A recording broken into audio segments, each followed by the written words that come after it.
অর্থমন্ত্রীকে জিজ্ঞাসা করা হলো যে আপনার কি কোনো টান আছে নাকি যারা অবৈধ অর্থ উপার্জন করেছেন। আবার পরে বলা হলো যে আপনি কেন গোজামিল দিলেন।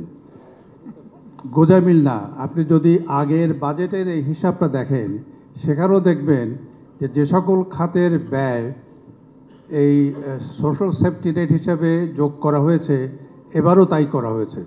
আগের ধারাবাহিকতা এখানে আছে এবং এটা ব্যক্তিগতভাবে অর্থমন্ত্রী নির্দেশিত করেন না, এটা অর্থ বিভাগ অর্থ মন্ত্রণালয় যারা বহুদিন থেকে বাজেট করছেন তারা করেন।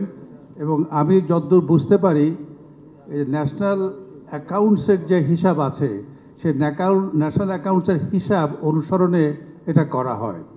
ন্যাশনাল অ্যাকাউন্টসের হিসাবে বলে যে আপনার current purchase of current goods and services এইটা বাদে বাকি যেগুলো আছে সেগুলো আপনার কোনো না কোনো অন্য খাতে যাবে।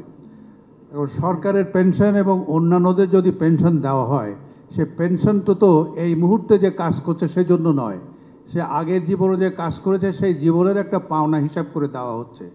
এবং সরকার এখন যে সার্বজনীন পেনশন স্কিম প্রবর্তন করছেন সেই প্রবর্তন করলে দেখবেন যে এই পেনশনে এবং যেটা মাননীয় অর্থমন্ত্রী তার বক্তৃতাতেও বলেছেন যে আগামী জুলাই মাস থেকে সরকারি কর্মচারী অথবা কর্পোরেশন যারা আছে যারা পেনশন পান তাদেরকেও এই সার্বজনীন পেনশন স্কিমে বা ইনকাম ইন্স্যুরেন্স স্কিমে নেওয়া হবে। তো অতএব এখানে উনি ব্যক্তিগতভাবে কিছু করেন নাই।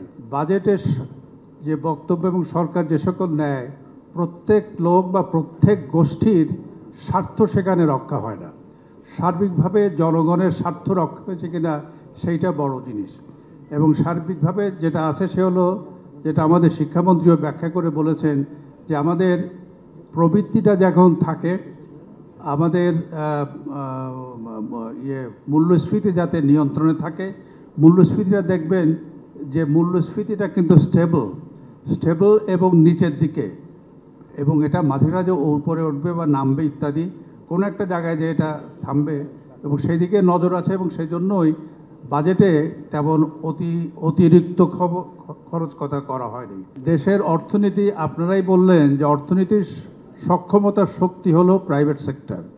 তো প্রাইভেট সেক্টরকে সরকার বিভিন্ন রকম সুযোগ সুবিধা বা ট্যাক্সেশনের সুবিধা দেয়, সেই সুবিধাগুলো নিয়েই তাকে উঠতে হয়।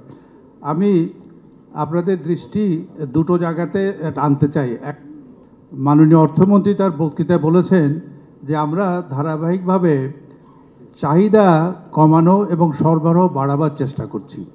যদি চাহিদা কমে এবং সরবরাহ বাড়ে তাহলে দুটো মিলে জিনিসপত্রের দাম কমবে, অন্যান্য ট্যাক্স ইত্যাদি যেগুলো আছে সেগুলোর কথা আমি বলছি না।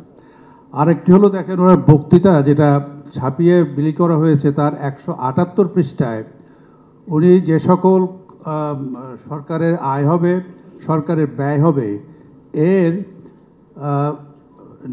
জিডিপির অংশ হিসাবে এই জিনিসটাকে উনি ওখানে প্রকাশ করেছেন। এইটার দিকে আপনারা কেউ কিছু বলছেন না। এটা দেখলে মনে হয় এটা অত্যন্ত সুবিবেচিত ভারসাম্যপূর্ণ বাজেট, যেখানে প্রবৃদ্ধিকে ধরে রাখার চেষ্টা করা হয়েছে যাতে প্রবৃদ্ধি বাড়ে এবং অর্থনীতির অন্যান্য যে দিক আছে সেগুলো যাতে আরও সুসংগত আরও শক্তিসমর্থ হয় সেই দিকে নজর রাখা হয়েছে। সংবাদ, ফিচার ও অনুষ্ঠানের জন্য ভিজিট করুন সংবাদ প্রকাশের ওয়েবসাইট এবং যুক্ত থাকুন ফেসবুক পেজ ও ইউটিউব চ্যানেলের সঙ্গে।